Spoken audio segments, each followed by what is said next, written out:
زیادتی نہ کرنا میرے بندوں کے ساتھ، چاہے وہ کافر کیوں نہیں ہے، تجھے زیادتی کی اجازت نہیں۔ بندہ بندے کے ساتھ زیادتی نہ کرنا، البتہ بندہ بندے کے ساتھ وفا کرنا۔ اللہ وفا کے تقاضے کیا ہے؟ اگر کافر ہے تو اس کے ایمان اور ہدایت کی دعا کرنا، مسلمان ہو تو اصلاح کی دعا کرنا اور اس کی فکر کرنا کہ میرا مسلمان بھائی کسی گناہ کی دلدل میں نہ دھس جائے۔ لہذا یہ وفا ہے اس انسان کا انسان کے ساتھ تقاضا ہے۔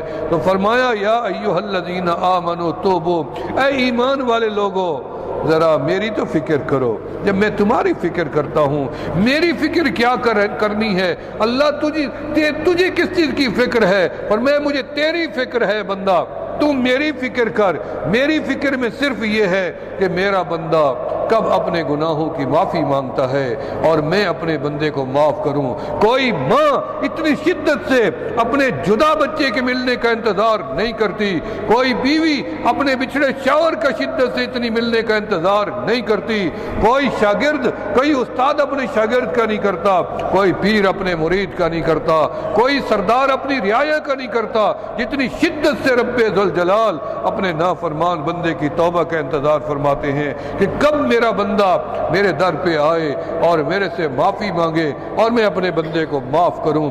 اب بندوں کو راضی کرنا مشکل ہے۔ کیوں مشکل ہے؟ وہ کہتے ہیں میں کتنی دفعہ درگزر کروں، میں کتنی دفعہ تجھے معاف کروں، کل تو تجھے معافی دی تھی، پھر تو نے یہ غلطی کیوں کر دی ہے؟ اب تو معافی تب ملے گی جب دو بندے بیچ میں بیٹھیں گے، اب تو تحریر بھی ساتھ لکھی جائے گی، اب تو ضامن بھی ساتھ لاؤ گے، اب تو شرائط بھی ساتھ طے ہوگی، اب تو جرمانہ بھی ساتھ پڑے گا۔ تو یہ مرلے اور شرائط انسان کے آگے رکھتا ہے۔ میں قربان جاؤں اپنے مولا پہ۔ فرماتے ہیں میرا بندہ میں نے تیرے لیے کوئی شرط نہیں لگائی ہے، آدھی رات کو رات کے تاریکی میں اٹھ کے کھڑا ہو جا، دن کے اجالے میں کھڑا ہو جا، مجمع میں بلا، تنہائی میں بلا، پکارنا تیرا کام ہے، جواب دینا میرا کام ہے، معافی مانگنا تیرا کام ہے، خطائیں معاف کر دینا میرا کام ہے۔ فرمایا تیرے گناہ زمین و آسمان کے خلاؤں سے کیوں نہ بڑھ جائیں، فرمایا میری رحمت تو اس سے بھی بڑی ہے، فرمایا میری رحمت ہر چیز سے بڑی ہے۔ ایک صحابی رسول میرے آقا علیہ السلام کی صحبت میں بیٹھے ہیں، رونے لگے۔ کملی والے نے فرمایا کیوں روتے ہو میرا صحابی؟